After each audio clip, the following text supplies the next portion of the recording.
today we have got a military legend, a special forces operator, and a successful entrepreneur. Today's guest has served in elite military units. He's conducted countless high-stakes missions. He's earned prestigious honours. He's had a 13-year military career, and he's spent a decade in the special forces.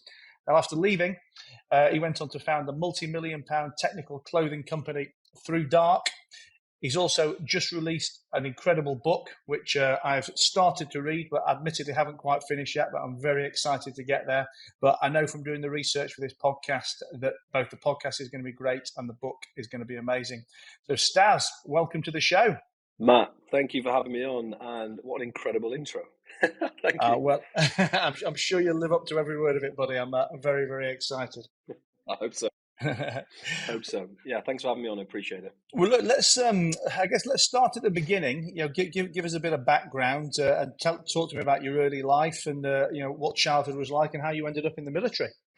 Okay, I've got a tendency to waffle, so I'll try and keep it short and succinct and to the point, or the most sort of important part. So I was born and raised for the most part up in Wigan in Lancashire. Around about the age, normal kind of upbringing. An older sibling. Andrew, a couple of years older than me, just remember being outdoors loads, just playing, getting up to mischief, wasn't particularly academic, but enjoyed school for the social aspects and sport in particular. And around about 8 years old, my parents split up, so they divorced. I then relocated to Nottingham with my mum. She remarried, and it was me and my brother and my mum, stepdad, sort of growing up in Mansfield, a sort of a pit sort of village, just on the outskirts of, on Mansfield. And so that's sort of 8 years old, and I'm sort of transitioning through school. And then around about, around about 11 years old, I kind of, just as I'm transitioning into secondary school, I guess I had my first real sort of kick in the balls, really. My mum suddenly passed away from a brain hemorrhage. So overnight, it was a surprise and a shock to everybody. Fortunately, myself and my brother were up visiting my dad at the time up in Wigan. So we didn't have to physically see, what had happened. But I just remember him sitting us down, up in his house up in Wigan, and just sort of having that conversation with us. But and having vivid memories of that conversation right now, and sort of trying to put myself into that position. Obviously, horrible, life-changing, devastating situation to be put into, especially as a kid at that age. We went back to Nottingham. My mum was on a life support machine for approximately a week, and the decision was made to ultimately end her life and turn the life support machine off. Life then changed for me in particular, and my brother as well, and the rest of the family. I guess for us, did you go back and live with your dad at that point? Then did you? No. So at this point, we're now in a house, and I guess with hindsight now, and with age and experience, I can look back and understand what a shit situation that would have been as well for my stepdad. We didn't have a great relationship, he wasn't particularly abusive, but it wasn't great. And so now we're in a house. He's just lost his wife. He's got 2 kids that aren't his, and he's kind of thinking, what's going on? Thankfully for me and my brother, the decision was made that we wouldn't move back up to Nottingham. I think, we'd formed some friendship groups since moving down, since the split had happened. We were just transitioning into secondary school, etc., etc. My brother was already in there, and we decided to stay. I was sort of starting to play football, and my grandparents moved down, so they relocated from Wigan. So my mum's parents, they bought a small little bungalow in the same pit village. We moved in with those guys as quickly as we could, and off I went. I sort of started secondary school, and I guess for me, I felt a lot of anger, a lot of resentment, a lot of hurt with what had happened. But again, I think if we were looking back at things now, I guess I channeled it in the right direction. You see a lot of kids now, or sometimes these things happen to people, and it can often go to 2 different ways. And for me, I definitely channeled that and used that kind of, I guess that energy and that fire. It sort of lit a fire in my belly, and I don't know whether it was wanting to prove something, or just through the anger and of the situation. I just channeled that passion and purpose into sport. And around about 11 to 13, I started playing football at quite a high level. Particularly academic. I was. Yeah, I was not particularly academic, but sporty. Yes, so I was playing football, at a high standard, a professional club affiliated to Mansfield Town. I was representing the county, etc., etc., and then went through school and was then representing England schoolboys. Was then, representing better teams, Fulham, all these other places. And for me, I had what was looking or shaping up to be a promising football career as a professional. Unfortunately, that didn't work out. At around about 16 or 17, I was involved in a motocross accident. I kind of dislocated my knee in a pretty bad way, had surgery, went back the first game back. I remember being at Fulham and, my knee going again, sort of dislocating and just sort of punching the ground in frustration more than anything. And sort of the realization of that professional career slipping through my fingers. Actually, then I went to college, enrolled on a BTEC National Diploma course in sports science, continued to play football, was rehabbed, I was still playing at a high level, and then I was representing the British colleges football, traveled the world, went everywhere, and then I got offered a university scholarship in America, University of South Carolina, sort of full paid 4-year scholarship. I was 2 weeks out from traveling over to the States to enroll on that course or to start that journey, and I filled out some amateur eligibility forms incorrectly. But they deemed me to be a professional because I'd been paid to play before. I'd received contracts, I'd received royalties, that kind of stuff, which is the norm in the UK, but not in the US. So that then meant that I would have to postpone the application and go a year later, which at that time, that age in your life, you're sort of 17, 18, you're just, a year seems like a decade. So, for me, I left feeling disgruntled. I started working in a local gym. I was a gym instructor, a personal trainer. And I think a couple of years in, I was just sort of thinking, is this it? I've gone from potentially being a professional footballer here, from this having a scholarship, and I'm now working in a local council-run gym. It's just not very inspiring. I feel like I've got more to give, and more value to add, and for myself personally as well. So at that time, I started looking to different options of what I could do. I started reading books that I actually enjoyed reading, rather than I was voluntold to read at school. And those were military history, and in particular, sort of Andy McNab books, Special Forces, and the Marines, the Paras. I started to kind of develop a keen interest in that, which, for myself as well, looking back, there was no one really in my immediate family that was in the military. So there was no kind of figure or person that I was trying to emulate, or somebody that was certainly pushing me in that direction. At the time, the Gulf War was kicking off. We had 9/11. There was a lot of stuff happening with the Marines, the Paras, in the mainstream media. And I thought, yeah, do you know what? Let's join something. I feel like I want to get away. I feel like I've got more to give, and so I enrolled for the Royal Marines Commando course. I went to a local Armed Forces career office in Nottingham. For me, it was the Marines or the Paras. It was kind of, what's the hardest basic infantry soldiering course I could do, and it was the Marines or the Paras. And the guy behind the desk when I walked into the careers office was a Royal Marine. He sort of, come here, son, sort of led me down that path.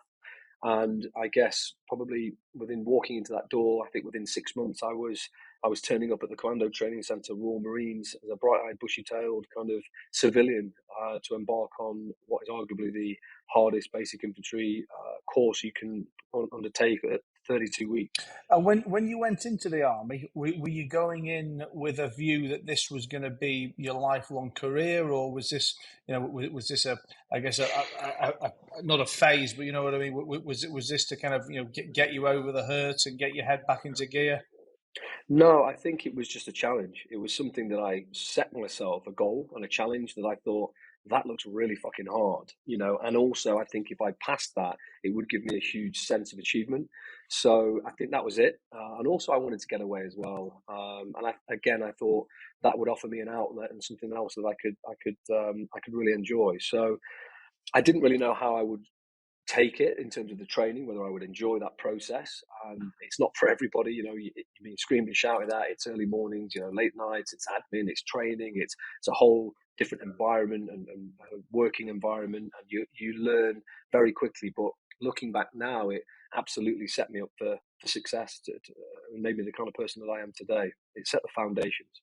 And how did you take to the training and the 32 weeks or whatever you said it was? I mean, because these are incredibly difficult, aren't they? I know I was talking to Yeah, Middleton about them the other week. yeah, it's a long time, 32 weeks. It's a long time to put your body and your mind through that kind of intense training cycle. For me, though, it's like a duck to water. I really, really relished the opportunities and the chances. I think having a really good base level of fitness from almost professional football set me up in good stead for going and entering into that world of fitness. So the fitness side of things, I was there. I was at the top of the kind of the course, or at top of the squadron, or the troop that's there. So I guess when you start, there's generally about 50 to 60 people that are in a troop. Every 2 weeks, there's a new troop that joins, and it goes through that cycle. In fact, myself and Ant were 2 weeks apart in terms of training. We were in the Oh, really? same training block, so the same accommodation. Yeah, so I've known him since training, and then we went to the same commando unit when we were both in Royal Marines, in the same company. So yeah, it's 32 weeks. I really enjoyed it. Obviously, there's parts that are pretty grim. When you're sat in a sentry position in a wood block in Woodbury Common at 3 o'clock in the morning, freezing and wet through and starving. There's grim moments, but for me, I really enjoyed the challenge. I love pushing myself physically and mentally, and by the end of the 32 weeks, like I said earlier, it really did sort of shape the person that I am. And I learned a lot from that 32 weeks. I learned a lot about myself and what I was capable of physically and mentally. And I think at the end of that as well, I was awarded the King's Badge, for the top recruit. And then I was also awarded the PT medal for being the fittest guy in the troop. So, there were certain telltales, success is leaving clues here. And I was looking back, and I was getting awarded these things and doing well in training, and the soldiering side as well, I kind of really took to and enjoyed it as well. So at the end of that, I went into I was badged. So really, you get your belt and your beret. So you get your green beret, the coveted green beret, and your belt and your stable belt, and you get your commando flashes that you can sew onto your uniforms. And it's a proud day. You've achieved something. You've set out quite a big task, and you've achieved it, and you have that.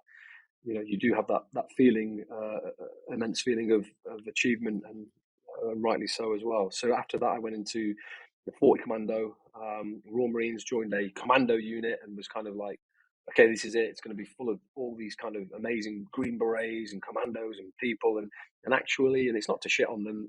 The actual reality was that not everybody is like that. Not everybody is on that kind of that same thought process, or that same level that you thought it would have been. And I went on my first deployment to Kabul, Afghanistan, in 2006. And again, just sort of, it's you're straight into the deep end. You have all this training, all this preparation and pre-deployment training, and you go out into theatre, and it's just a madness. I remember my first contact; it was just sensory overload, and honestly, not knowing what the fuck was happening, who was shooting at us, where the explosions were going, and it was just chaos, like an out of body experience. Why But is that? as with anything in life, I Is think that because is that just because of the chaos of battle and the chaos of war, or are you implying that things aren't as like military it. precision as the expression would make you think? No, I think for me it is your first comment. So the chaos of war, it is the battle space is confusing, but also for me it was a lack of experience. You think that your experience, you do all the training, and you are trained to a high level, but nothing can quite prepare you for the time when you do first deploy, or when you have that first contact, and you have an idea of what you would like, how you would like to present yourself, or how you would react in that situation. But look, the reality is, it's like being a boxer, isn't it? You can train and spar and hit punch bags and mitts all you like, but until you step in the ring under the the lights and the chaos and the noise and the crowd, and somebody just throws one straight down your pipe, you don't know how you're going to react, and it does catch quite a few people out. So, but that's experience, and those experiences then layered on over years and multiple contacts, you become sort of battle hardened and experienced in terms of how you deal and react to those certain situations. Well, let's talk about some of the missions over there. I mean, obviously you've seen some some incredible amounts of combat, and I'm sure there's plenty of things you can't talk about. But I mean, what can you share with us that really stands out as a particularly tough mission, or something that sticks out as a particular learning point in your life? Yeah, so there's one in particular in the Marines, and it was that that first kind of contact that was just chaos. But that was more of a personal learning development thing that that I learned a lot about myself. That I could react, and that I was there, and I was able to do the basics, but also learn and develop into a better person. So that was the kind of the Marines, but also I remember being on the front gate in Kabul, Afghanistan, and the first time that I saw UK Special Forces was on that tour. I was in charge. Me and a few of the guys in the Marines were on duty on the main gate. One of the roles and responsibilities when you weren't out on patrols was to obviously offer the camp security. So you would be at different stations, but on the main gate we would look at the flow and ingress and egress of vehicles in and out of the camp. We would be checking passes, all that kind of usual stuff. And two civilian profile vehicles rolled in, and out jumped 8 kind of cool looking operators with beards, long hair. They were dressed differently, had different kit and equipment, different weapon systems and all this kind of stuff. And they were British as well, which for me, the first time of seeing it, I'd heard about special forces, but they were kind of a bit of a mystery. And they're really, really nice, approachable people. They walked in, they probably had a meeting on the camp that I was working in, and then they left maybe 2 hours later. And that for me, it was just a moment of penny drop and thinking, who the fuck are those guys? What are they doing? And how do I become one of those guys? So that for me planted a seed on that first tour. I then went back to the Marines.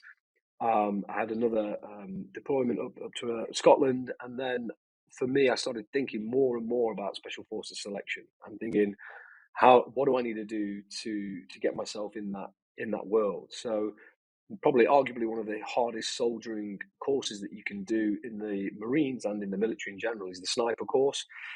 And I thought for me personally, if I could pass the sniper course, that would set me up for success for joining Special Forces. So I put myself into the sniper course. I passed the sniper course with the Royal Marines back down at Lympstone.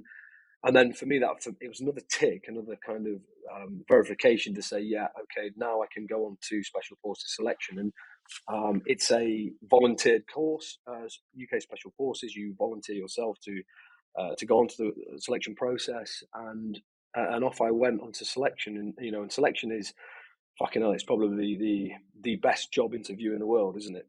We're looking at everything, and it's designed in such a way to layer on complex tasks. While you're tired, wet, hungry, all the usual things in the military, but just times 10 on another level. And then you've got all the weight carrying, all the navigation stuff, and they say it is basic soldiering done to a very high standard, which is true. But there are more. There's definitely a very, very steep learning curve that is attached to Special Forces, and they're always layering it on constantly while you're being reviewed and watched and looked at under the watchful eyes of the DS. So selection, that was 8 to 9 months, and again, I passed. I was quite fortunate. You need a bit of lady luck on your side in terms of injury. I was fine. There's not anybody that doesn't go through selection without any sort of form of injury. But for me, there was nothing major. I had a sort of twisted ankle and a few bits and pieces, but nothing that wouldn't stop me progressing through selection. And for me, once I'd set myself that goal and that idea, it then became like a burning desire for me. It became a real passion. And all it sort of consumed my everything, my being. That's all I could think about, all I would talk about. And I really for me, it was everything, because I saw it as almost like there was no plan B. It was just plan A. It was Special Forces, or I don't want to go back to the Marines. And if I've got to go back to the Marines, I'll leave, and then I'll probably do something else. So, I really sort of I put a lot of self-induced pressure on that in terms of passing the course, and thankfully I did. I then joined, one of the Sabre squadrons, and it's again snakes and ladders life. You sort of pass selection. You're a Marine, a sniper. I've got a great pass in terms of the selection. I've done well. Out of the 240 people that started that selection process, I think there were 6 of us that passed for the SBS. So that gives you kind of an indication as to the percentage and the failure rate attached to selection. And everybody on selection as well, that they're good soldiers. They're Marines, they're paras. I think Marines make up 50 to 60% of UK Special Forces. So, there's a good caliber of person on that selection process. And then following that into the squadron and hit the biggest snake again, you're back to the bottom of the pile. And again, the learning starts again, and it's different. Everything is different. The weapon systems, the communication, everything is completely different. And when I joined in 2008, it was probably it was the golden years. It was the highlight of special forces operations, particularly in Afghanistan at the time. It was very kinetic. It was high value target hunting, man-hunting operations, but very tip of the spear, strategic level operations. And we were going out every night. Every night it was so busy, and the jobs were just, again, back to your original question, any that stand out. My first job in the SBS was a kind of Call of Duty style job that was just unbelievable to me. And I use the word fortunate, hopefully in the right context, because I'm war again and everything else, and the battle space. I'm not trying to glamorize it by any stretch of the imagination, but it was everything that I wanted and hoped and dreamed of joining in terms of special forces and what the missions were. And they're very different to conventional Green Army missions. And then I had 4 operational tours throughout my kind of 10 years within special forces there. Each one of those were very different. I finished my last, so the first one was really kinetic. The second one, I was out in the desert doing a mobility stuff, so more vehicle operations and interdictions in terms of cutting off the arterial routes for the drug smuggling, which was funding the terrorism and the weapons and everything else. And then I had another kinetic tour, and then I did my last tour in Kabul, and I was kind of in charge or leading a partner-led force, and by that stage in 2013, it was now we're kind of handing over the baton to the in-country partners, the Afghans and their special forces and their special police. And at the end of that tour, I was recognised or awarded the Conspicuous Gallantry Cross for bravery for combat actions, specifically for that tour. So I'm condensing 10 years here and all the other things that we did, and the training and everything else, and into hopefully quite a succinct time period. But yeah, it was busy. How were you seeing yourself develop as an individual? I mean, were you noticing changes? I guess in your interests, in your mindset, in your psyche. Yeah, absolutely. So I have changed and developed and grown so much, and it always strikes me as odd when people, if you don't see people for a while and they say, "Well, you've changed, haven't you?" And almost like it's a negative. And it's just like, I don't understand that. If you're not developing and growing as a person, I just, what's the fucking point? I don't understand it. But for me, that, like I said earlier, the Marines kind of set that base level, that foundation. It set me up for success in terms of soldiering ability and what I knew that my body and mind was capable of. And then special forces, just another level above that, another layer. And everything that I did in that 10-year period, from the training, the people that I met, the leaders that I was surrounded with, there's amazing people to my left and to my right, up and down as well. I was very fortunate to be surrounded by super capable, very proficient individuals at different levels. So, from a boss, an officer, all the way down to the people to your left and your right that were very, very experienced individuals. And, what I've learned in life is just to attach yourself to those kind of people that you aspire to be, the people that you look up to, people that you can learn from, and I've done that my whole life and my whole career, and I still do it to this day. So, trying to be very conscious of who I'm surrounded by, who I'm listening to, whose advice I'm taking, why I'm taking it. Is it the correct advice? And does it help me? Is it allowing me to understand myself better or enable me to be in a better position? Do you think you did it as proactively back then? And I guess, a bit of context, like, I often get asked about, who mentors have been throughout my career, or, how I behaved when I was younger.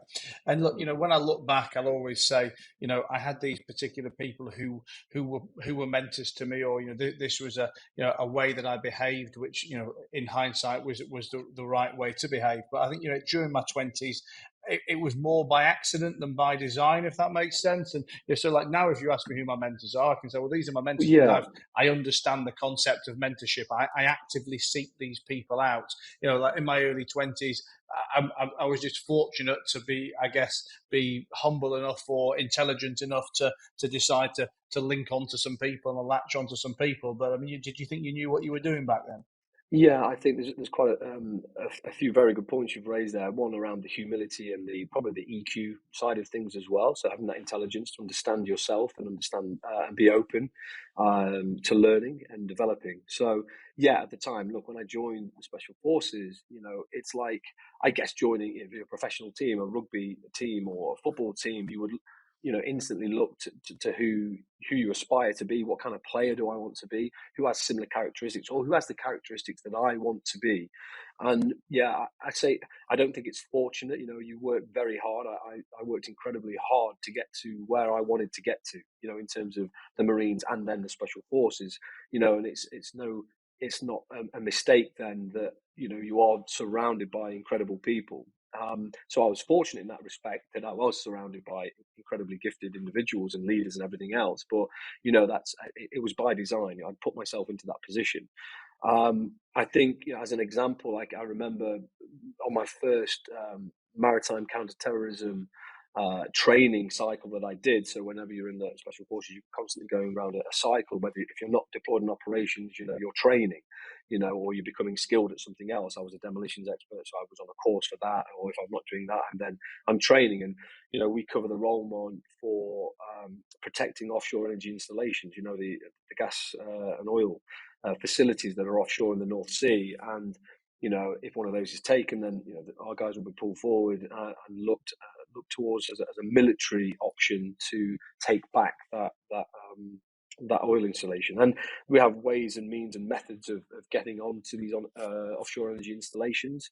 And a particular skill set within the special boat service is either boat and or diving. We're all combat swimmers.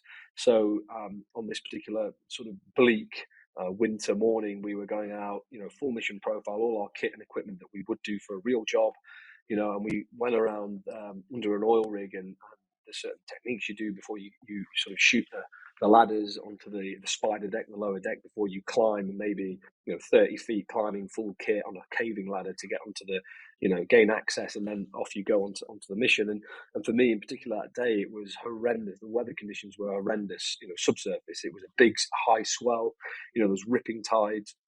And I remember going around the stanchion and being pulled into what I can describe as like a huge washing machine, and instantly sort of feeling that sense of being tiny and small and insignificant in that moment, and not really in control of what was happening. The elements, Mother Nature had me, and I was attached to another guy as well, and we were just slamming up against the stanchion, and I actually got inverted round the other way. My arm went across my throat, and I actually cut the air supply off to my rebreather set.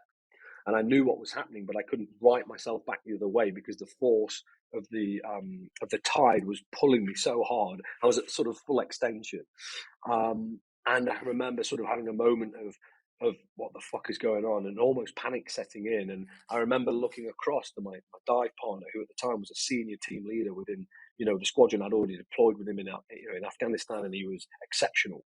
And I remember looking at him, and he's sort of tapping his glasses and just getting me to look in his eyes. And he was like, relax, just fucking calm. And he had his arms crossed. He was in the same, he was getting swung around, but every so often he'd catch eyes and he'd be like, calm, just fucking stay calm. Don't worry about it. You'll be fine.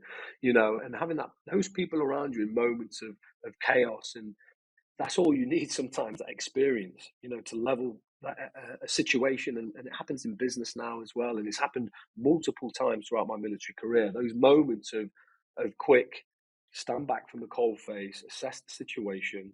If there's anything that I can do, control the controllables. I mentioned it all in the book, and kind of some of the key lessons and takeaways that have set me up for success moving forward as well, and in life in general as well. Very quickly, people are quick to jump on and panic, and that doesn't help anybody or a situation. And more often than not, worry is the misuse of imagination, and there are ways to get out of a situation or ultimately make your situation better.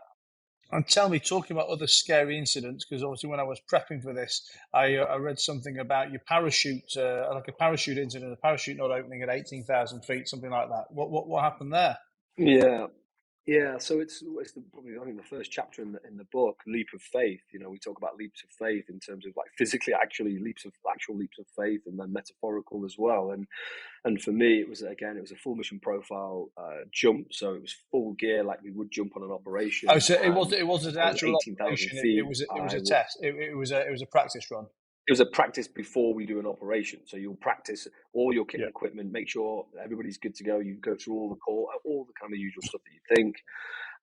So it was a dry rehearsal before a real job, and um, on oxygen, 18,000 feet, obviously at night vision, all that kind of good stuff, all the weapon systems and all your kit fully laden, and stepping off the back, having a horrendous kind of exit, and I remember the parachute forming. It usually takes 8 seconds to form, and I'm going through the count in my head: 1,000, 2,000, 3,000.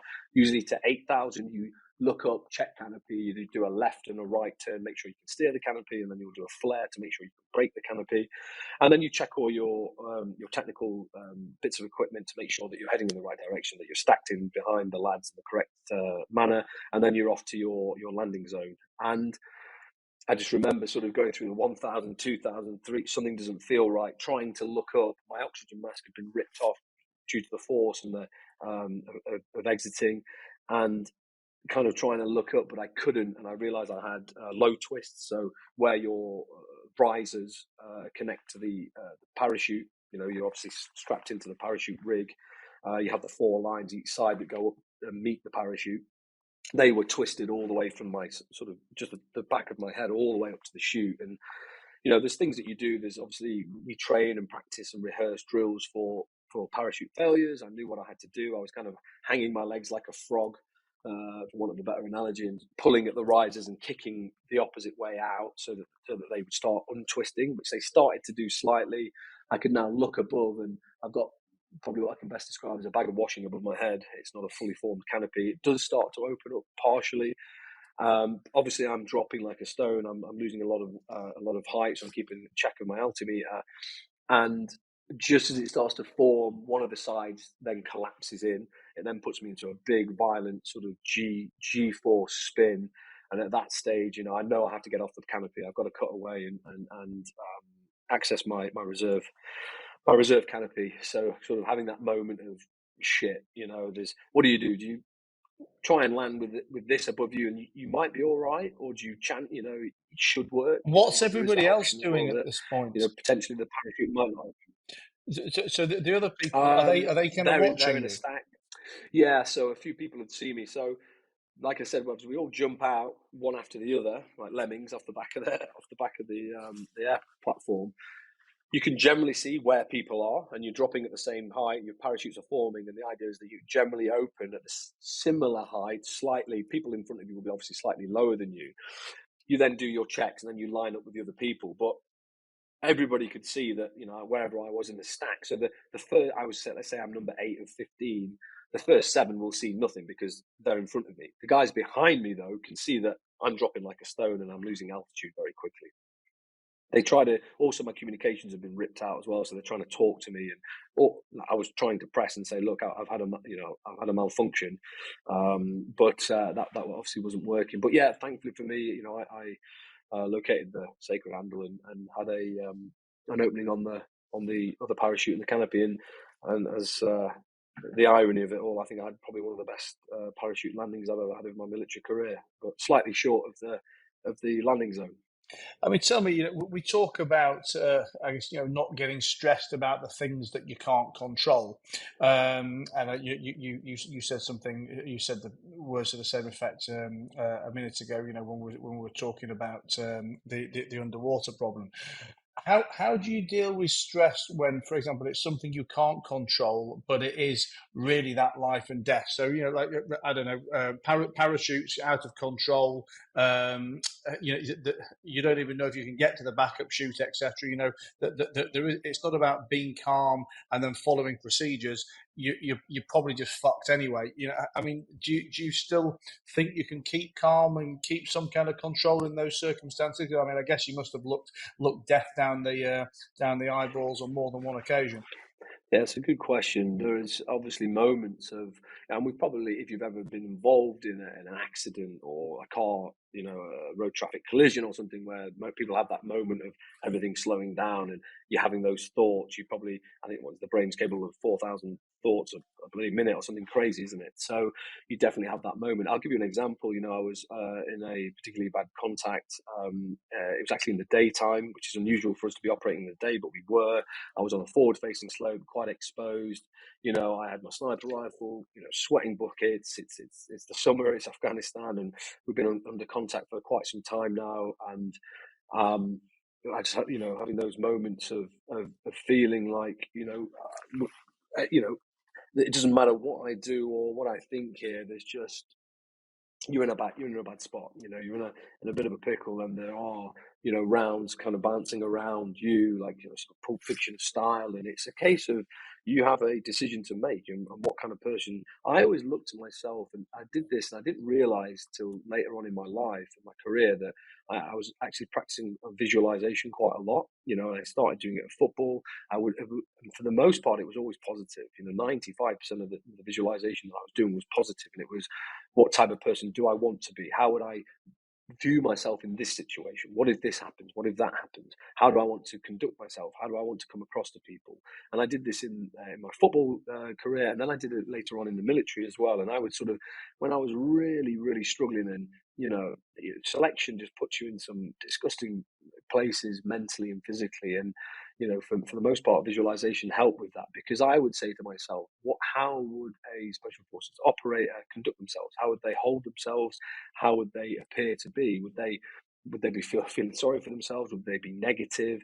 Would they just let everything, their professional standards, drop? They wouldn't. And for me, that allowed me to push through that stuff. So when the rounds are hitting in this particular contact, for me, it was a case of saying, well, if this is it, it's it, and there's nothing I can do here. And it is back to controllables. It's not going to help anybody, myself in particular, running around, crying, screaming, shouting. You have a moment of acceptance, I guess. But that's a really extreme kind of scenario and situation. But I've had it throughout in, the military and courses and situations where, being calm in those situations, you have to train that as well, and you have to visualize how you want to react in certain situations. So let's talk about leaving the army. I mean, how did that come about? What had changed? What was your plans for next? Yeah, I think I'm probably, just to sort of wrap that part up. I think for me, the military gave me I'm very fortunate, for the people that I met, and everything that it allowed me to do, and the experiences and opportunities and the doors that it opened were incredible, and some fantastic memories. And I think what it gave me is a very unique perspective on life, on things. I remember coming back from I think it's on an R&R period, so a rest and recuperation during a 6-month operational tour. You go home for 2 weeks, which is odd, but it's obviously for tax purposes. Not really that they're that bothered about the individual, but they have to break you out for. They say it's for rest and recuperation, but who wants to go home for 2 weeks when they've been operating in the madness for that long? It's just an unwelcomed, strange feeling. But I do remember landing back in the UK. Not less than 24 hours before that, maybe less than that, I'd been in a huge firefight. And the next thing, I'm in Starbucks in London, and I'm getting, people moaning in front about a lukewarm coffee, and, just having this moment of perspective. It's everything. It's weird. And, so leaving the military for me in 2018, I finished as my last 2 years, I was the chief sniper instructor for the whole unit. So I was involved with the training, and operational deployment of the squadrons for long range shooting, but I was also a small arms fire instructor as well, from pistol to close quarter combat stuff. And I enjoyed that. I enjoyed the element of training and teaching people and passing on knowledge. I enjoyed it. But I think for me, I was 13 years in. We signed an open engagement contract for 22 years in the military. You then put in 1 year's notice to leave beforehand, and then the military take that 1 year, and depending on how long you've done, you have built up learning credits and money that you can put towards courses, university courses, or if you want to be an electrician, you can be enrolled on for a year onto an electrician's course.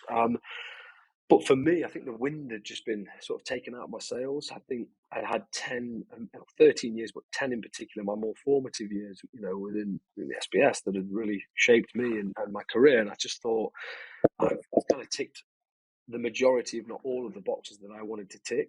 I'd had such an amazing time and a fantastic career.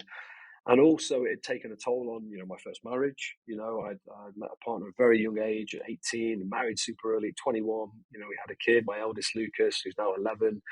And we went all through that whole process together. And it just took a huge toll. And I thought, then as I was leaving, we were separated for a couple of years, and I met my now wife, Ruby, and I just thought, I don't want to see this happen again. I've found somebody, special, and what does life look like on the outside for me, and when do I want to leave? Do I want to leave on my own terms, or do I want to leave on other people's terms? And I saw a lot of people that were in the job that were staying on later and longer, that weren't actually enjoying the jobs that they were doing. And as you get older and the more experience you gain, rightfully so, you'll then move further and further back, from that tip of there.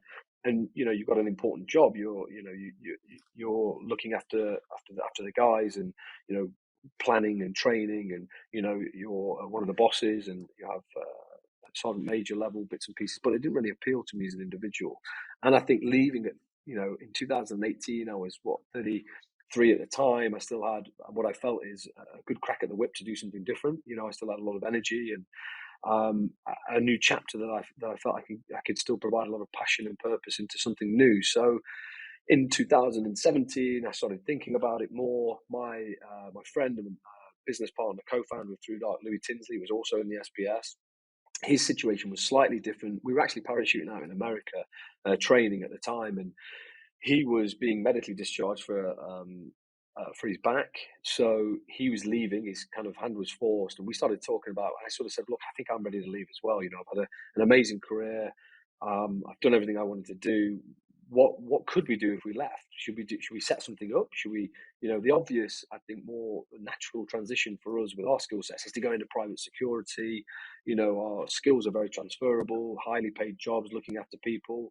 And we did a bit of that when we left, and we were cherry picking jobs, working for the NBA, and, we were doing the Super Bowls, we were doing basketball, high profile stuff. And it was fun. It was good. And I was surrounded by, again, those like-minded people from, former special forces guys, and it was safe, and it was something that I knew, and I could obviously clearly just move straight into. But I think for me and Louis, we wanted something different, and we loved the outdoors. We loved, technical clothing and bits and pieces, and we started talking about.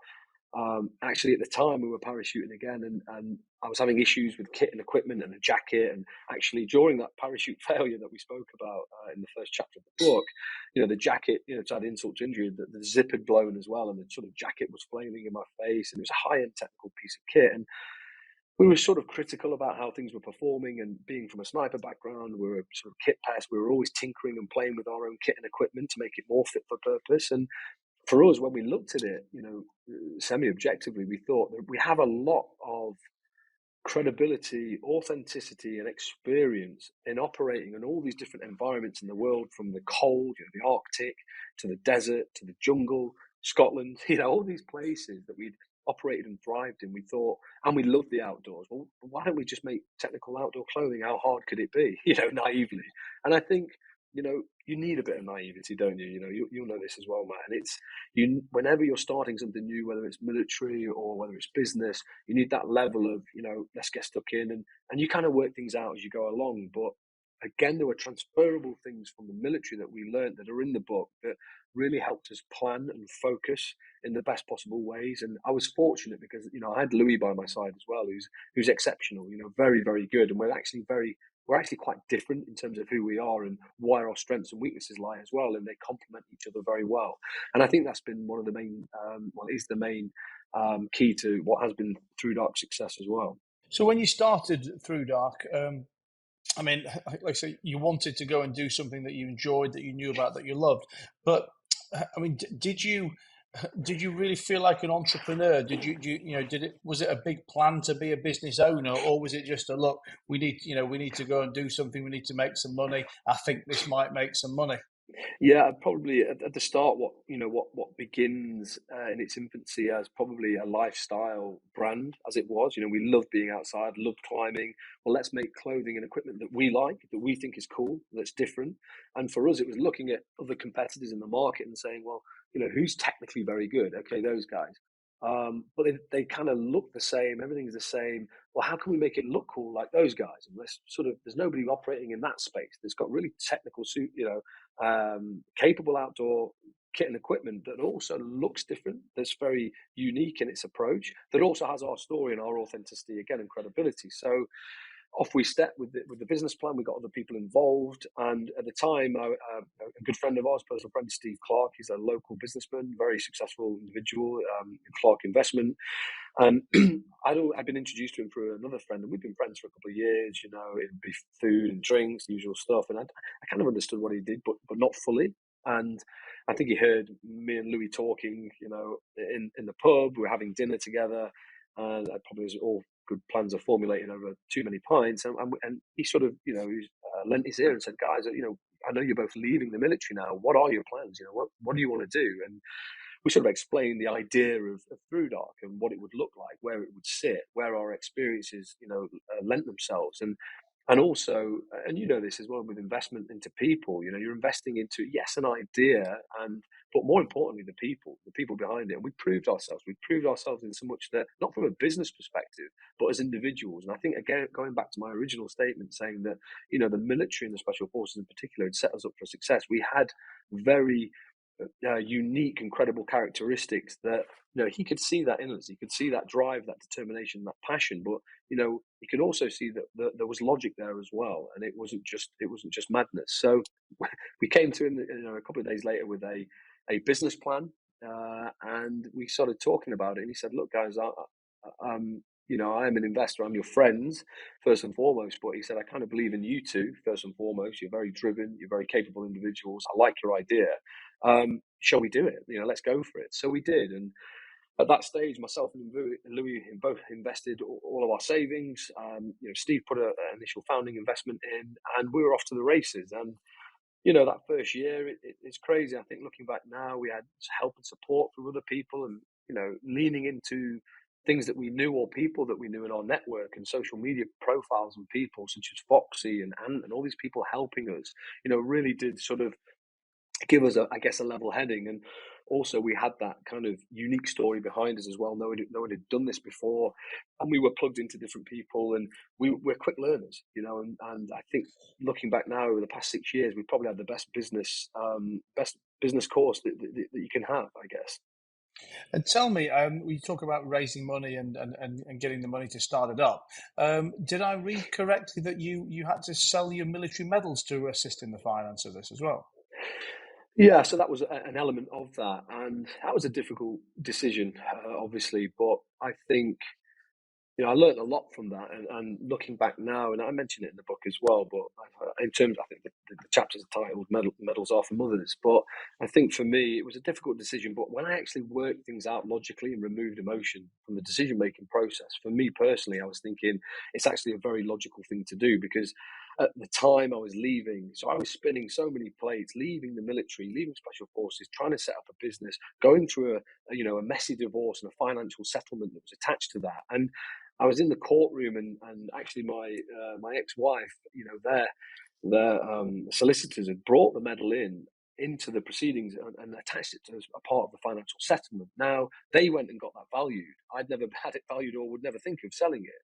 And as soon as I understood what that value was, and they explained it as well, it's like a piece of art, that also, whether you like it or not, and emotions removed, that should be put into the financial settlement. And you know, I didn't think they would, but the judge agreed. He said, "Yeah, well, it is, and we won't force you to sell that medal, but if you ever do sell that medal, then she's due half of it." So I thought, well, where am I at right now? I'm leaving the military.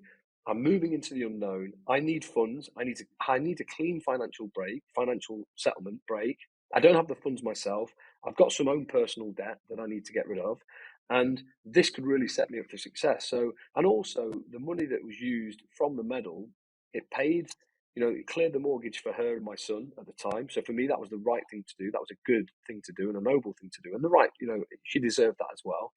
It cleared her debts, gave her a little bit of extra cash. It cleared all my debts, and it left me a little bit of money as well at the end to then put into ThruDark. So when I looked at it logically, look, drowning sailors don't hold on to gold bars, and at the time I was drowning and spinning plates. So, whether or not I'll regret that later on, I don't know. I don't attach my identity or worth to trinkets, and I know that I've had the recognition for what I've done, and for me that's everything. It means more than a piece of metal. I like that expression. Drowning sailors don't hang on to gold bars. I mean, obviously, conceptually, I've been there more than a few times myself, but I've never actually heard that expression. I'll be making a note of that for an Insta quote later.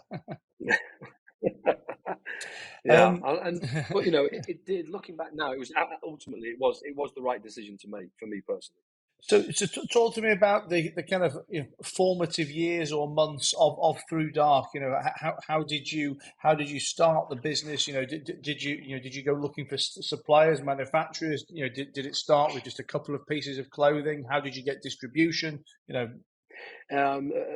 Probably everything. It's a good question because it's like the death of a thousand cuts. Nothing happens, overnight. And I think in this generation that we live at the moment, and social media is a great tool if you use it in the correct manner, but oftentimes it can be quite damaging as well because people don't want to understand that business is hard and things take years to build, and they just want a quick fix or a solution to something. And it's similar to the gym or training, and it's the same with, you've probably heard that, you have heard the saying that, if you keep going and keep working hard, in 10 years you'll be an overnight success. And there is an element of that looking back now in, after sort of 6 years or towards 7 years, and the business is in a great position and growing really well. But in the beginning, you're doing everything. You're spinning plates. It's not too dissimilar to any other startup or entrepreneur. You're learning on the job. You're making mistakes. You're failing, but you're failing fast and you're failing forward. And your understanding and your ability to learn and adapt to that change is part of it, and very similar to the military as well. So, at the beginning, Louis went out to China of all places. Went to Guangzhou. Went to the biggest sort of fabric and textile convention. At the time, I was still serving. I was about to leave.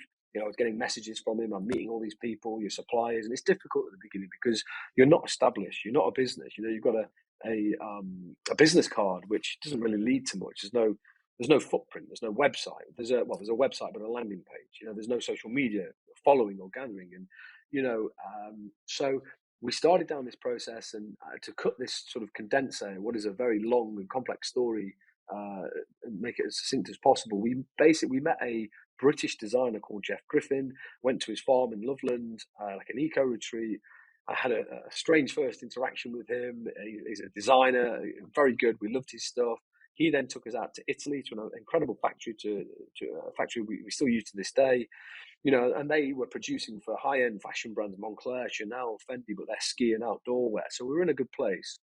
And we started going through the design process with Jeff, the ideas that we had and what the aesthetic, what we wanted to look like, the materials. We were doing everything, looking at everything, and it was brilliant. It was exciting. And then we get our first few samples, after a couple of months, and we're trying to build a social platform. And one of the key or unique benefits for us is we were designing, developing, and then testing the clothing ourselves. And we were trying to storytell through social media platforms. So Instagram and the like, we would show people what we were designing, what the thought process was from the materials, the trims and everything, and what we were designing the jacket for. And then we would go out, to Scotland, we'd climb, we'd hike, we'd do all this stuff, put it through, the ringer, and then we would make tweaks and changes and amendments. And, thankfully we've refined the process now, through surrounding ourselves with subject matter experts. But, back in the day, I think the first parka that we launched the brand in 2018 in May. So just coming into the height of summer, and we had 3 products, and this wasn't by design. We were due to launch in the December, but we had technical issues with the website. Everything was delayed. The manufacturing was delayed, and we launched with an Arctic parka, a hybrid jacket, and a pullover jacket. And people thought we were mad, or it was by some design that we were launching an Arctic parka coming into the height of summer, which is madness. But we had 3 products and a couple of baseball caps, T-shirts, and some merchandise. But we were kind of off to the races, and then over time, you develop, you tweak, you change, you understand processes better, fabric cutting. You have to understand every process, and that's something that Louis jumped into on the product side. And for me, I was focusing on the brand and the social and the content and all that kind of stuff, and we kind of developed our own kind of swim lanes, but obviously overlooking and checking each other off constantly. And before we know it, we start growing. There's two of us, then there's three of us. And I remember back the first days, getting those first orders in and the excitement and the buzz, and I'll pack it, no, I'll do it. And you're doing everything, and it's amazing. But as with businesses and anything, I think we've been growing year on year. We've been doubling every year, and it's been incredible. But when now, as I stand here today, I'm looking left towards the office. We're just about to move office again at the moment. We're just actually, that's why I'm sat in the hallway. I'm usually up in one of the meeting rooms or the think tank. We're so busy here. We've got 35, 40 staff, all running around, incredibly busy. We're moving all of our, outsourcing, resourcing all of our goods in and out. So that's a huge project. And I think for me, it was just over time we develop more products. How do we make it better? How do we get better materials? And as you grow as a business and understand things better, you start getting equity with other people and fabrics and mills and manufacturing capabilities and everything else. And you start to understand that. But, now we've got a huge team that's helping us, and everybody that we brought into the business is super skilled, and we're surrounded by good people that all have a similar passion and purpose. So, in your military career, obviously you've had many life or death type experiences, and anyone who's been in business has very much probably experienced that fine line between making big money and bankruptcy. I mean, have there been any particular like say business life and death scenarios that you've encountered over the last few years that you've either been able to apply your military learnings to get through, or that you've just gotten through in other ways? Yeah, a combination of a few of those things. But look, I think back to the Steve Clark and our investor. I remember sitting in what was our first board meeting, quote unquote board meeting with Steve, and up in his office. I mean, we started in my front room of a rented property that I was having at the time. We had a whiteboard, long-term borrow, with all the plans on, and we were planning everything like a military operation in terms of how we would do everything, how we saw the brand and the vision, a year to 3 to 5, 10-year goals and plans. And we still got a picture of that on my phone actually after, and it's not too far off, which is good to see, and. But what Steve did is he really did set us up for success, and he laid the foundations at an early stage. So I remember sitting in for our first board meeting after maybe 3 months in, after our go live date, and I'm sort of sat at the board meeting, it's just me and Louis in this kind of room that's too big for us, with Steve, and he's got a P&L up and a spreadsheet. And I'm just thinking, what the fuck is all this? What are all these numbers? And obviously, we're 3 months into it. So it's tiny. It's a small P&L. There's hardly anything on there, hardly any trading. But he was like, "Look, guys, this." And he could see me sort of looking, and I was like, "Oh God, this looks like it. This isn't a bit of me. This is terribly boring." And he was like, "You will learn to love this." He was like, "Staz, I'm telling you, you'll love data, and you will love a P&L, and you'll love spreadsheets once you understand it, and you'll understand how important it is, and how important it is to manage cash and cash flow." And, we were fortunate in so much that when we moved from my front room, he gave us a small office space on the top floor of Link House in Poole. And, very quickly throughout the year, 2 years that we were there, we started taking over the whole floor. We had access to his staff, access to his accounts department and other bits and pieces, and Steve in particular as well, who, was helping us. And, you know, when you're an entrepreneur, when you start a business or a brand, you just want to get out. I just want to do the cool stuff. I just want to be climbing. I want to be testing the kit and equipment. I want to be designing. I want to be traveling here and there and doing all the fun stuff. And actually, a lot of the stuff that's very important is cash. And cash is king. And I think, I might be wrong here, but I saw a statistic in terms of the number one reasons why businesses fail, and it is because they run out of cash. We've been in a fortunate position that we've always been good at managing cash because of the people that we've had around us. That's not to say that we haven't had instances where your trade loans off, or you're missing stuff and you forecasted wrong. Forecast is wrong for the day that you forecast, isn't it? But we've been fortunate with it. We've had help and support from investors and Steve and other people as well, and the bank. But for the most part, we've managed cash really well, and we've traded through what has been difficult periods as well. But for us, there's things that weren't even on the whiteboard, or that we looking down the track to what's coming. Most likely course of action, most dangerous course of action. We can plan for everything, but certain things you don't plan for, economic, downfall, or coronavirus. But actually, coronavirus worked the opposite for us. It actually helped us, and we were probably more luck than judgment. We were stocked at the time from Italy. Italy then got hit.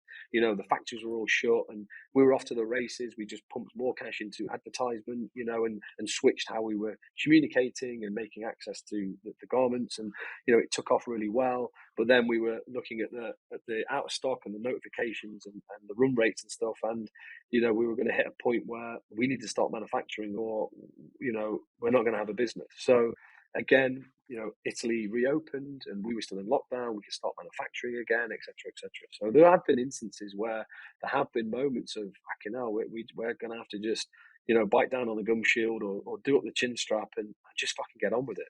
And how big's the business now? I mean, can you tell us figures? I mean, I don't know what's public knowledge, what isn't. Can you talk about size, turnover, or anything? We haven't published stuff, but I think we're going to have to soon. We've just had another round of investment, actually, from Al Barrett, who owns Grenade. He's just invested as well. Okay. The founding investor Steve's put some more money in. So I think, I'm not sure when we're going to publish stuff like that, but I think valuations around about £20 million. So it's all shaping up and moving in the right direction. And how does that make you feel? I mean, is it something that has kind of hit you? Do you take a step back and go, I was a lost kid who went to the army, never thought I'd be going off a business, and I'm now an owner of a £20 million business. I mean, is it registered?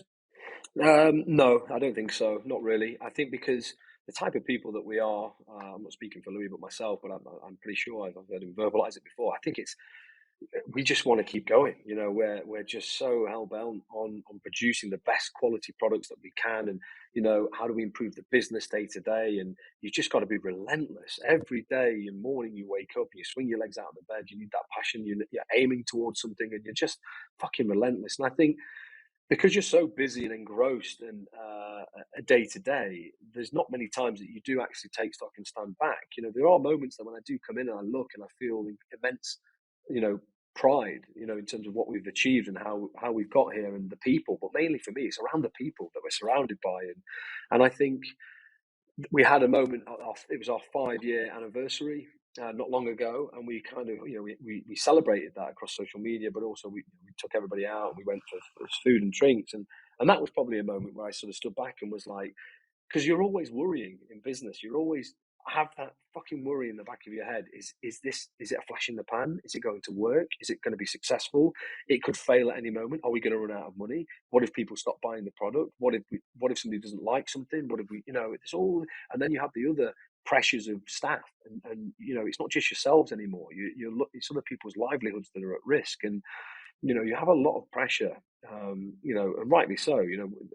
Pressure, it is a privilege, but at times, it's you put yourself in that situation, and yes, you can reap the rewards of being a business owner and being successful, but there's always something there nagging that makes you want to keep pushing and pursuing a greater good, I guess. So yes, we have taken stock of it, but I get but not for long. I think you think about it and you keep moving. The train keeps moving. What's your particular role in the business in terms of are you the CEO, or have you recruited a specialist CEO? So we've actually just recruited, probably, yes, it is our top hire, our biggest hire. It's a CEO, Chris Reynolds. He's a great stock, great caliber, an amazing individual, incredibly bright, and an amazing addition to ThruDark. He's somebody that's been involved with the business from the very start. He's been Steve Clark's kind of right-hand man. He's now a partner in the Clark Investment Group. And Chris has been somebody, again, when I talk about those people that we invite and bring around the table for advice. Chris has always been leaning in and dialing in and patching into calls, and always been at the end of the phone for advice whenever we needed it. And somebody that you'd always want in your business, that kind of person, but we could never afford him, first and foremost. And two, he was busy, he had another job. So, another one of Steve's investments, Bremont Watches, luxury UK brand watch company. Chris was pulled away to work for those guys, I think initially to sort of help them out for a short period of time, maybe a month or two. He ended up staying 3 to 4 years, completely turn that business around, and everybody else there as well. And they've just sold and exited. So Chris was a free agent. So the timing worked really well for us. We've had some other big hires as well. Tommy as a brand director. We've had Ben, our product master. These guys have had years of experience in the industry, very knowledgeable, and don't just help in their roles, in terms of their swim lane, for instance. They've got a huge amount of experience and knowledge and valuable insight across a lot of other touch points within the business. But for us, it was getting Chris in as CEO. But for me personally, right now, obviously myself and Louis are the co-founders. We oversee everything within the business. We've got sight of everything. Louis, though, day to day generally deals with the production side of things and operations. And for me, it's brand and marketing and sales. So day to day for me, that would include everything from content shoots, this kind of stuff, the website, social media, creative, marketing, all that kind of stuff, elbow tickling, all that kind of good bits and pieces. So Louis will work with the design teams and myself as well. I have my input in terms of designs and tweak and amendment, but Louis kind of drives that home with his team. And then he obviously has the operations, the finance side on there as well. But obviously finance is a function that leads in across all elements of the business and reports into the business as a whole. But, we've got customer communication teams as well, which come under operations. So yeah, it's busy, but we overlook everything. One of the things that I've learned is to know when to get the right people in at the right time. You always stress and pressure test yourselves as a business as much as you can, because it's more money out, and do we need it or do we want it right now, and what is the timing right? So we've grown incredibly over the last 12 months. I think we've gone from 8 people to 35 people. That's not including outsourced agencies as well, where we've got a lot of underground e-com help as well, and from everything from email, CRM, all this kind of stuff is outsourced because there's a lot of heavy lifting day to day.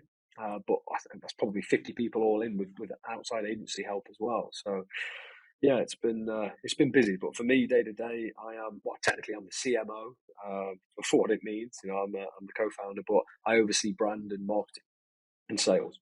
Look, let's have a little change of topic onto some of the glamorous stuff. Not that the world of business isn't glamorous, as I would say every day.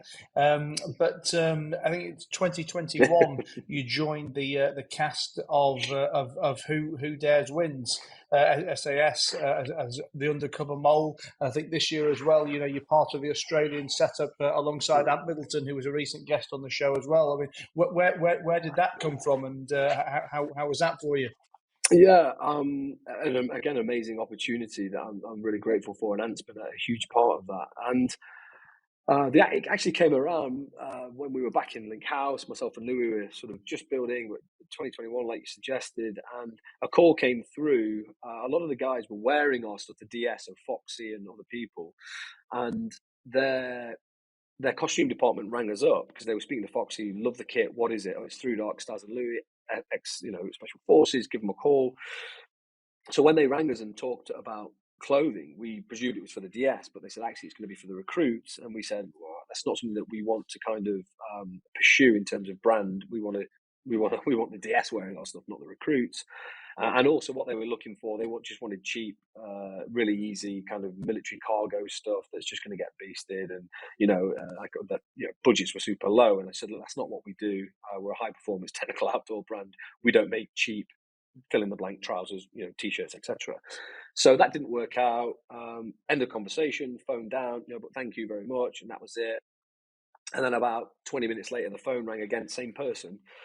Answered the phone, everything all right? And she said, look, we've just been talking with the cast and people and everything else in-house. And have you ever considered or thought about coming on the show as a DS? And I was kind of, no, not a chance, sort of laughed it off, sort of not interested. Look, we're super busy. We started the business. We'll kind of leave that to Foxy and Ant and the guys. Put the phone down. And I remember sort of looking across the table at Louis, and he was looking at me and sort of saying, explain the conversation. And we were like, have we just kind of messed up there in terms of a marketing opportunity that could be potentially huge for the brand? And I was like, maybe we should explore that. So email, call them back, look, let's have a talk. Let's look at how it could potentially look. Anyway, long story long, ended up going down for interviews in London. Didn't really want to do it, but kind of could see the value in doing it, and in terms of marketing and what the eyeballs and the mind share that would bring. So off I went. Next thing, I'm a mole, the worst mole in history probably. I'm with the recruits, trying to blend in with those guys. I do 6 days undercover, trying not to make eye contact with any of the guys while they're beasting us. And then I get revealed as actually undercover, and I've been kind of behind the scenes, sort of checking them out. I then join the DS as a DS. This is Channel 4 at the time, and then it was great. I then stayed on. I filmed the celebrity version after. It was brilliant. Had a great time, and then subsequently left the show. I wasn't called up again, wasn't required. They were changing things around, different DS. I came back to ThruDark, was kind of like, yeah, that's brilliant. If we've kind of utilised that and maximised that opportunity, that's great. It was great for ThruDark. We used the assets and had a lot of web traffic, brilliant. And didn't think anything more of it, really, to be honest. And again, we're so busy with the business side of things, and really thankful to Louis as well, and sort of taking up my part and my elements of the work while, in my absence. He's been brilliant for that. And then it wasn't until sort of last year, obviously, Ant had moved on to Australia and gave me a call and just said, look, I'm setting up at SAS Australia. How do you feel about coming on and joining the team? And again, it was an easy decision to make, I guess, to get back on. And this time it was Ollie Ollerton, another incredible person, and Jay Morton as well, who I know and have worked with. So that was an easy decision to make. It was filmed in May in Jordan. It was a huge success. All the stuff has just been released now in terms of viewing figures. I think it's the best, most successful one that they've had. And and it's a big, huge part of that, as well as the chief instructor. He gets to sort of produce and direct, and has a massive amount of input and sway. And the Australians as well, and Channel 7 and Damal Shah, and all these people were brilliant. They allowed Ant and gave him that room to do what he does best, and us as the DS allowed us to support Ant as well in that mission, and it was amazing. I think we've just been commissioned for another show, so next year will be the next show of that. So it was exciting. And is this going to be a big part of your future? You think you like the media, like these opportunities, or is it just to generate a bit of publicity for ThruDark? Yeah, it's I like pushing myself. I like challenging myself. I like doing at the time. Rewind back to the Channel 4 conversation. I really struggled and thought hard about it. Am I doing it for the right reasons? And do I want to do it? Do I need to do it? What are the benefits? What are the negatives? And look, it's not an easy decision when you leave our world and in special forces. It's not the done thing. You don't write books. You don't go on TV. You don't do all this stuff. And we have that element of the unspoken rules and bits and pieces. But I think when you leave in the world we live in right now, times have changed, And again, if I look back to my original statement of why I joined the military, it was books that got me interested in joining the military. So there is actually some benefit in that in terms of recruitment and some of the positive messages and inspiration that we can pass through social media platforms and books and TV programs. So when I thought about it, it was an opportunity. I thought, well, let's scratch the itch, and let's see let's see where the chips fall after. And actually, I'm glad I did it, and I enjoyed the process, and I could see the benefits for me personally as well, but more importantly for the brand, for ThruDark. So tell me about the book. Obviously, we can't finish without the book. I know we've referred to some of the chapters and some of the activities whilst we've been having this chat. But where did not so much the idea, but I mean, when did you decide to write a book, and what was the logic behind it at the time? I think started writing the book sort of 16 months ago. When I looked at it and was approached by the agency and other people to write a book, again it was something that I was like not interested in. But what have I got to share? And actually, when my friends and other people sat me down and were like, look, what you've actually done is there's actually quite an incredible story there in terms of your upbringing, the football, the military, special forces, now into business, everything's going well in life, and the stories and the learnings that could be passed on there. So that was the kind of initial idea and the concept. And look, again, kudos to Ant and Foxy and Ollie and Billy, the guys there that have really stuck their head above the parapet. And for me, they're really like blaze the trail for the rest of the people that do leave the military and want to pursue other careers as well. So, and in terms of writing the books, Ant's had huge success, and Foxy, but they've been quite different in their books and their approaches, and kind of their teachings and methodology and everything else. And Ant's a super positive, inspiring individual, and his books lean into that. And the confidence side of things. And Foxy talks about, his battles and struggles that he had with mental health, which has obviously helped a vast amount of people, myself included. And for me, it was like, well, what can I add? What value can I add to people? And it's about, when we break everything down, having that sort of self-belief in yourself, but also, learning, the title itself, that the hard road will take you home, was a mantra, something that was spoken to me atop a grassy hill by a commander at the time in the Royal Marines. It was something, the speech that he delivered, that you can hear a pin drop on this bottom field. And, he talked about life and how difficult things are, and how putting yourself through adversity and difficult, challenging situations really do help you develop and form as an individual, and he was sort of saying, look, you're in the right place right now. You've all chosen to be here for the right reasons. This process is hard and it's difficult, but, and as cliched or as it sounds, it's for him to say, sort of, don't take that easy option. Stop looking for shortcuts. The hard road will fucking take you home. Looking at things and not looking for an easy option. That's where the fucking beauty lies in life. And he's exactly right. And I've taken that mantra with me through life in everything that I try to apply it to everything that I do. And business is exactly the same as well. Stop looking for fucking short, easy, quick wins, because 9 times out of 10 they're exactly that, just a short, quick win that doesn't have longevity, that has nothing, no substance or no meaning. And I've actually learned quite a lot through the military that are applicable to life as well. So in each chapter, I try and talk about, or give you an example from life, from military, and from business, and there's a story from each one, and I attach it to that specific chapter in particular, and talk about the things that I've learned. Hopefully that it comes across in the right manner. It's with humility and sort of, my fuck ups, my learnings, what I did right, what I did wrong, what I learned, how I've become better and developed as an individual as well, and how ultimately I've applied that now into business moving forward. Did you have a particular process for writing the book, or did any of the other boys help you out with any of their ideas? Yeah, so again, with everything in life, you need help, you need support, and I've been very fortunate. I had an incredible ghostwriter, Matt, who was brilliant. He was actually Foxy's ghostwriter, who put me in touch with him, and he was Nims's ghostwriter. I think he did Usain Bolt as well.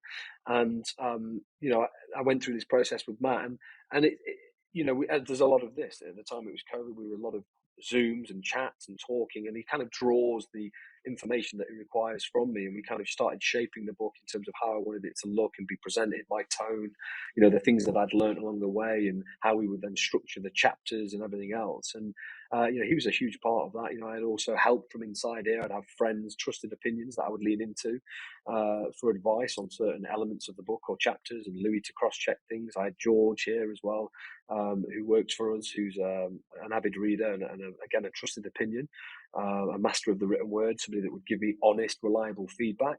And and it just takes ages, lots of tweaking, changing, and that doesn't sound right.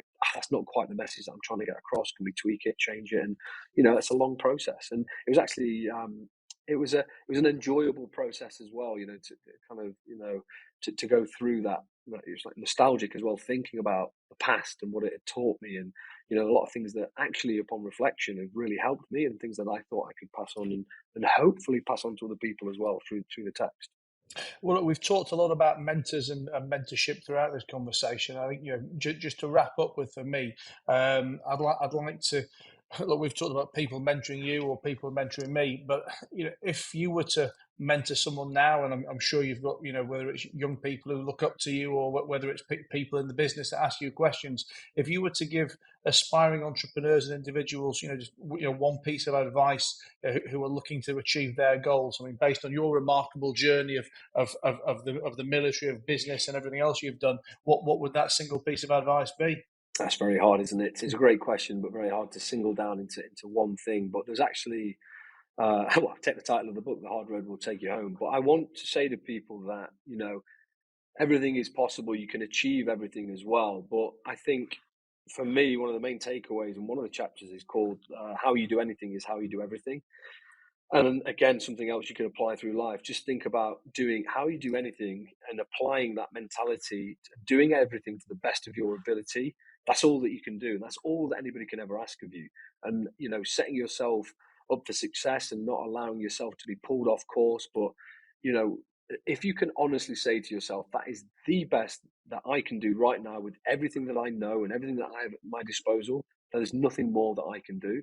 And I think that's a good thing to take through into business and life as well. So really concentrate, whether you're sweeping the fucking floors, whether you're packing a parcel, whether you're attending a meeting, whether you're looking at a product development piece, bits and pieces, whether that's your life, whether you're training, your relationships, how you do anything is how you do everything. Be the best. Yeah, whatever you are, just be the best. Well, Yeah. listen, Staz, it's been an absolute pleasure. Yeah. Pleasure to have you here, mate. Love talking, and I'm definitely going to love finishing off the book as well over the next few days. Just before you go, I mean, just give a shout. Actually, somebody in the live stream actually asked if you've got any plans for a UK tour, like the rest of the guys that tell you story. Maybe answer that and just give a little shout out to where people can get the book and follow you and everything else. Yeah, thank you, Matt. Again, I've really enjoyed this one. Okay, yeah, so usual, sort of find me on all the usual social media platforms, Staz ThruDark, and then website, everything else. But the book in particular, click the link in my bios, but it's available at Amazon and Waterstones, all those kind of good retailers. The audio book as well, apologies to people that have pre-ordered the audio book. There's been a technical issue, so that should be rectified next week. I'm narrating the audio piece as well, but there's also some special guests after most of the chapters. I'm joined by a few special people as well to kind of talk on the chapter as well. But yeah, I think that's it. In terms of the tour, I'm not sure yet. I think let's see how well the book does. Let's see how how the uptake is. It's been really good, really strong and positive, and and thank you as well to Atlantic Books and Alan Unwin and everybody else that have helped out, and WF House, in terms of allowing me to sort of produce and publish the book. They've been incredible. So yeah, let's see how it goes. I'd love to do a tour. I'd love to do some book signings and meet people, because generally speaking, when we do things like ThruDark, what we've tried to do is bridge that connection between consumer and brand, and hopefully we've done that quite well through storytelling and being authentic and genuine and being ourselves. So I love it when we do open the doors, HQ Unlock days, and we get to meet people as well. It's something that I'm passionate about. So yeah, I'll get onto that, and as soon as there's any information, I'll release that. Awesome.